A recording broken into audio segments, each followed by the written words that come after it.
అందరికీ నమస్కారం.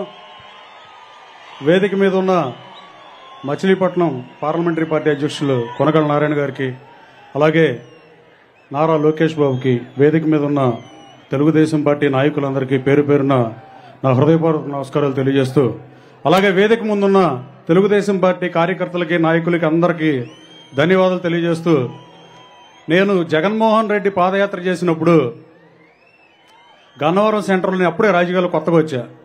ఆ రోజు ప్రజాస్పందన చూసి, ఆ రోజు కనకదుర్గమ్మ వారధి మీద నుంచి వస్తుంటే ఆ వారధి కొంచెం బాగా ఫుల్గా క్రౌడ్గా ఉంటే అతను ప్రారంభించిన పాదయాత్ర కృష్ణా జిల్లా చేరేపటికి జైత్రయాత్రగా మారిపోయిందని చెప్పి ఆ రోజు మీటింగ్లో.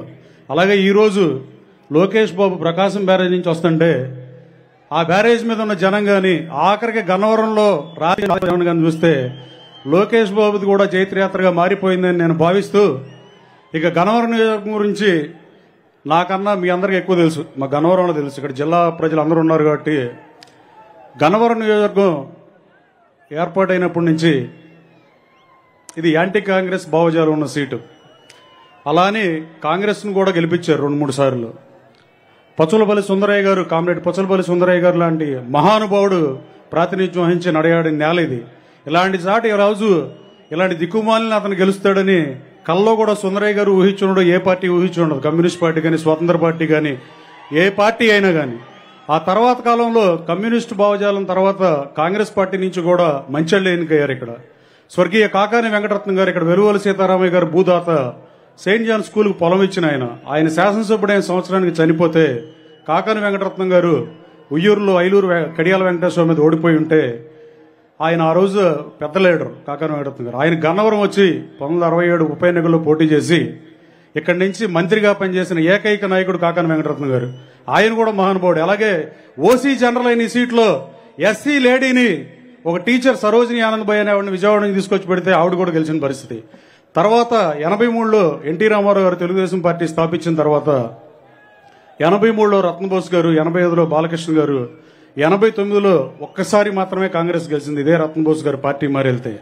ఆ తర్వాత 94లో తెలుగుదేశం పార్టీ 2 సీట్లు ట్రై చేస్తే బాలవర్ధన్ రావు, గద్దె రామ్మోహన్ గారు ఈయన ఇండిపెండెంట్ గా పోటీ చేస్తే కాంగ్రెస్ డిపాజిట్ కోల్పోయి తెలుగుదేశం రెబల్ గా రామ్మోహన్ రావు గెలిచిన పరిస్థితి. ఆ తదుపరి 99లో బాలవర్ధన్ రావు 17,000తో గెలిచిన పరిస్థితి. తర్వాత 2004లో ముద్దరపోయిన వెంకటేశ్వర 4-5 సంవత్సరాలు పనిచేశాడు ఈ నియోజకవర్గంలో. సీట్ నిరాకరించారు, ఓడిపోయిన తర్వాత కాంగ్రెస్ పార్టీ అని కడియాల బుచ్చిబాబు గారికి కాంగ్రెస్ పార్టీ టికెట్ ఇస్తే మళ్లీ కాంగ్రెస్ డిపాజిట్ కోల్పోయిన పరిస్థితి. అప్పుడు కాంగ్రెస్ సభలు ముద్దరపోయిన వెంకటేశ్వర గెలిచిన పరిస్థితి. అంటే ఈ గన్నవరం నియోజకవర్గ ప్రజలు ఆ తర్వాత బాలవర్ధన్ గారు మళ్లీ 2009లో 22,000తోనో 23,000తోనో గెలిచిన సీట్ ఇది. దాదాపు 10 పార్లమెంట్ ఎన్నికలు జరిగితే తెలుగుదేశం పార్టీ 83లో ప్రారంభించిన తర్వాత ఒక్కసారి కావూరు సాంబశివరావు గారికి 89లో 4,000 ఓట్లు మాత్రమే మెజార్టీ వచ్చింది. మన ఎంపీ కొనగళ్ళ నారాయణ గారు గెలవడానికి ప్రధాన కారణమైన గన్నవరం, ఓన్లీ ఈ గన్నవరం ఓట్లతోనే ఎంపీ అయిపోయాడు. మిగతా అన్ని సీట్లు వెనకబడి ఉన్నా కూడా. అలాంటి ఈ తెలుగుదేశం కంచుకోటలోకి ఎవడొచ్చినా గెలుస్తాడు. అలా ఈ తెలుగుదేశం పార్టీ అంత పటిష్టమైన సీటు, యాంటీ కాంగ్రెస్ భావజాలం ఉన్న ఈ నియోజకవర్గంలోకి నన్ను ఎవడు తీసుకొచ్చాడు?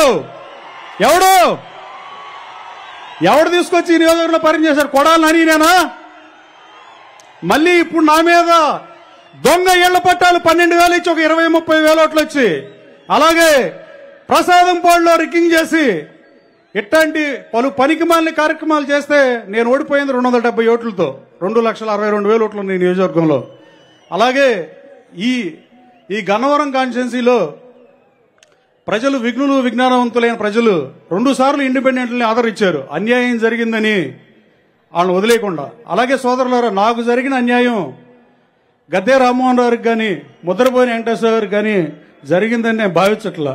వీళ్ళు 2-3 సంవత్సరాలు సీటు కోసం ప్రయత్నిస్తే, సీటు నిరాకరిస్తే, ఇండిపెండెంట్ గా పోటీ చేస్తేనే మీరు హక్కును చేర్చుకుని వాళ్ళని శాసనసభకు పంపించిన చరిత్ర మీది.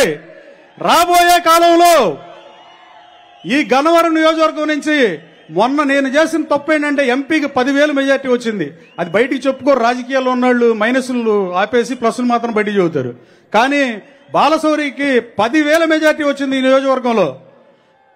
కానీ ఒక ఓటు నాకేద్దామని పెదవటిపల్లి గ్రామం ఎగ్జాంపుల్ తీసుకుంటే 900, 1000 ప్లస్ తెలుగుదేశం ఎప్పుడు ఎంపీ నారాయణ గారికి కానీ తెలుగుదేశం ఎమ్మెల్యే అతను వంశీ అని అడుగుతుంది. కానీ ఎవరికైనా వచ్చేది ఈసారి ఏమైందంటే 450 నాకు మైనస్ వచ్చి 900 బాలశౌరికి ప్లస్ వచ్చింది.